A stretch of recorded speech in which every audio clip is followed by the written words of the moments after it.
Assalamu alaikum. Welcome to another video from the series of parts of speech. Today we are going to discuss articles. First of all, let's discuss what is articles. आपको ये बचपन से ही पढ़ाया जा रहा है कि a, an और the को हम articles बोलते हैं. Now we are going to discuss कि आर्टिकल्स का फंक्शन क्या है. आर्टिकल्स हमेशा आपको नाउन के साथ उनको एक्सप्लेन करते हुए नजर आएंगे.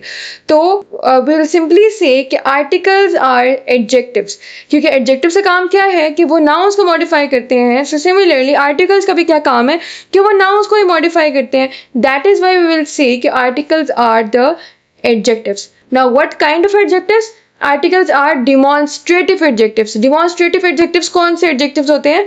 डिमॉन्स्ट्रेटिव एडजेक्टिव से मुराद ये है ऐसे एडजेक्टिव्स जो कि पॉइंट आउट करने में हेल्प करें. Any adjective which helps to specify or point out some particular noun is known as demonstrative adjective. अगर आप लोगों का adjective से related concept clear नहीं है तो I have already made a series on the adjective topic. You can go and search them out on my channel. Okay. Articles की अगर हम बात करें तो आर्टिकल्स हमारे पास दो काइंड्स के होते हैं, indefinite and definite. Now for the first point, indefinite articles कौन से होते हैं? नाम क्या बता रहा है? इनडेफिनेट. ऐसे आर्टिकल्स जो कि डिफाइंड नहीं है, विच आर इनडिफाइंड, यानी कि वो कॉमन चीज़ है. ठीक है, आप डिफाइंड वो चीज़ होती है ना जो कि बहुत ज़्यादा ब्रॉडर ना एस्पेक्ट पे हो, एक पर्टिकुलर चीज़ हो. तो अगर कोई ऐसी चीज़ है जो कि पर्टिकुलर नहीं है तो वो इनडेफिनेट कहलाएगी, और उस इनडेफिनेट चीज़ के साथ ही हम इनडेफिनेट आर्टिकल का इस्तेमाल करेंगे. ठीक है, इनडेफिनेट आर्टिकल्स हमारे पास दो टाइप के होते हैं, आ और एन. ये दोनों हम लोग इनडेफिनेट नाउन्स के साथ इस्तेमाल करते हैं. Again if you are not clear about the types of noun तो वो भी मैंने वीडियोस अपलोड कर लिए, you can check them out as well.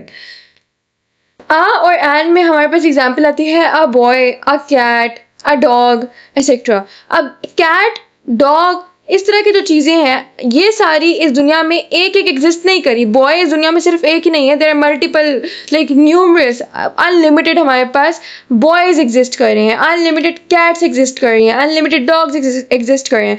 तो they won't be called as the defined nouns. ठीक है, तो इस वजह से हम उन्हें इनडेफिनेट कंसिडर करेंगे and therefore we will use indefinite articles with them.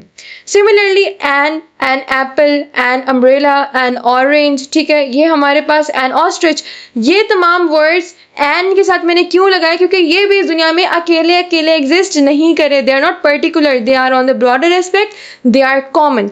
ठीक है, तो कॉमन नाउन्स के साथ हम लोग इनडेफिनेट आर्टिकल्स का इस्तेमाल करते हैं. For the definite articles, definite article हमारे पास एक एग्जिस्ट करता है विच इज द, और ये डेफिनेट नाउन के लिए इस्तेमाल होता है. डेफिनेट नाउन कौन से होते हैं? ऐसे नाउन्स जो कि ब्रॉडर एस्पेक्ट पे इस्तेमाल ना किए जा रहे हो, विच आर पर्टिकुलर, स्पेसिफाइड, और हम वो एक इंसान या एक ही चीज़ की बात कर रहे हो. जैसे अब मैं अगर बोलती हूँ द पैसिफिक ओशन, तो पैसिफिक ओशन इस दुनिया में एक है. ठीक है, तो पैसिफिक ओशन के साथ दीर बड़े आराम से लगा सकते हो. ठीक है, सिमिलरली अगर मैं किसी बंदे को भी स्पेसिफाई करना चाह रही हूँ तो मैं द उसके साथ लगा सकती हूँ. मैं द बॉय भी बोल सकती हूँ, लेकिन वो मैं किस पॉइंट पे जाके बोलूँगी we will discuss it later. फिलहाल हम लोग डेफिनेट आर्टिकल्स में द को पढ़ रहे हैं कि ये डेफिनेट नाउन्स के साथ इस्तेमाल होता है, यानी ऐसे नाउन्स जो कि स्पेसिफाइड हों. Now we are going towards the rules. Rules कौन से हैं कि आपने किस किस तरीके से आर्टिकल्स का इस्तेमाल करना है.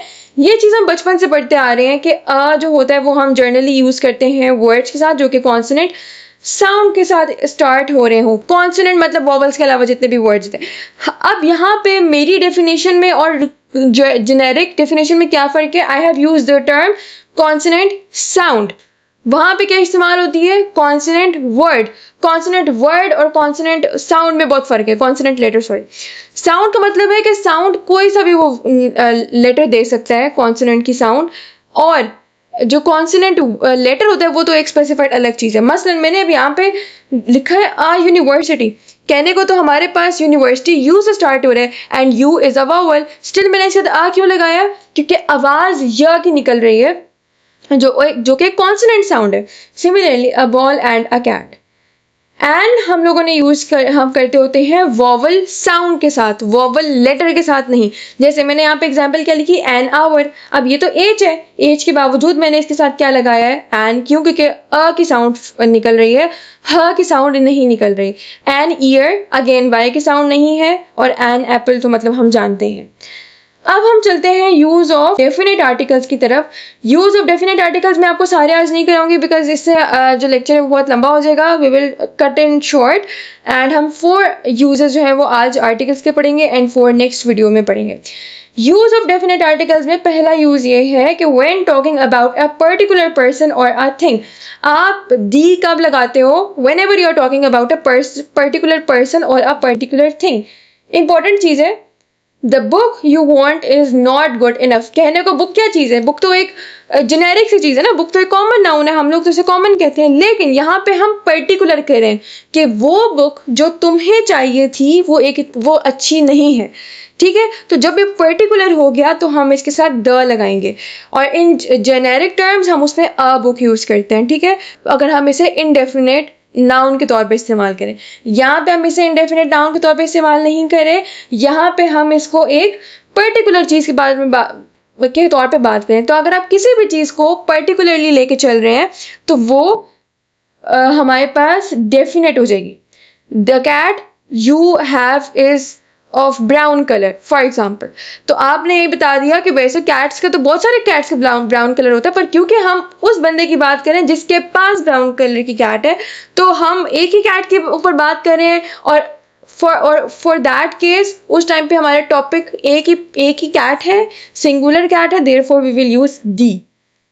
Next, when we are talking about a singular noun to represent a whole class, आप एक singular noun का इस्तेमाल करते हुए पूरी एक क्लास को एक्सप्लेन कर लो। मैं एग्जांपल देती हूँ, the cow is a useful animal। the cow, अब मैंने ये काउ सिंगुलर है, इसको सारी काउस के लिए यूज कर लिया कि the cow is a useful animal, तो मैंने फिर द लगा दिया साथ। ठीक है, अगर आप नहीं भी लगाते हो तो हमारे पास इस सेंटेंस को अगर हम ऐसे भी रख देते हैं, cows are the useful animal, तो ये तब भी ठीक है, कोई मसला नहीं है। ठीक है, लेकिन इस केस में अगर आप ऊपर देखो तो ऊपर हम लोगों ने the cow is a useful animal किया, क्योंकि काउ को हम लोगों ने एक सिंगुलर कैटेगरी बना लिया, and then we discuss the whole category as an animal.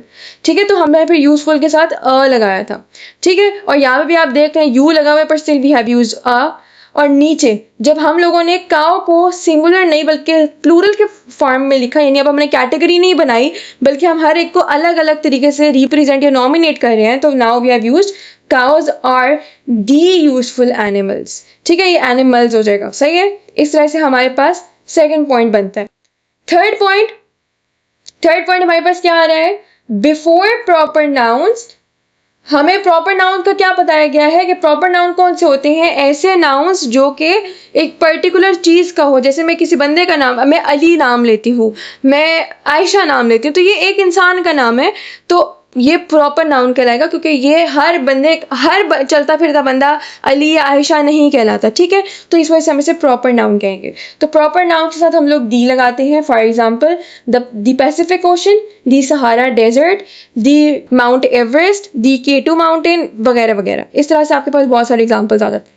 तो प्रॉपर नाउन्स ऐसे जो कि एक पर्टिकुलर चीज हो, उस जैसे और एग्जिस्ट ना करते हो, उसे हम प्रॉपर नाउन कहते हैं। बहुत सारी कॉन्ट्राडिक्शंस आती हैं नामों पे कि अली तो बहुत सारे लोगों का नाम होता है, पर जब आप एक स्पेसिफिक अली की बात करोगे ना, तो फिर वो एक स्पेसिफिक अली एक ही है, फिर आप सारे अलीज की बात, सारे आयशाज की बात नहीं कर रहे होते। Last rule is for today's video, before names of a certain books. किसी भी बुक की अगर आप बात करें, अब क्योंकि अगेन पर्टिकुलर, आप अगर देखें तो हम लोगों ने अभी तक जितने भी पढ़े हैं डेफिनेट आर्टिकल्स के यूजेस, उसमें हर चीज को हम लोगों ने पर्टिकुलर रखा। तो अब नेम्स ऑफ सर्टेन बुक्स के लिए दी काइट रनर, दी एल्केमिस्ट, ये दोनों दो नॉवेल्स के नाम है, तो नॉवेल्स के नाम है, नामों के साथ मैंने दी लगा दिया, and therefore it made them a unique thing, a particular thing. ठीक है, तो प्रॉपर नाउन में वैसे तो ये सर्टेन बुक्स भी प्रॉपर नाउन में ही आ जाती हैं, क्योंकि एल्केमिस्ट हर बुक नहीं कहलाती, काइट रनर हर बुक का नाम नहीं है, देयरफॉर इसको आप प्रॉपर नाउन की कैटेगरी में भी डिस्कस कर सकते हैं। So in today's video we discussed first of all articles को, then articles की types को हमने discuss किया, how is it an adjective, हमने rules पढ़े, हम लोगों ने definite articles के इस्तेमाल पढ़े. These are very important for your MDCAT MCQs. These are highly important for your entry test exams. These are important for your federal board MCQs. Also these are important for your CIs. Okay, so I hope you found this video useful. Wait for our next videos. Till then, Allah Hafiz.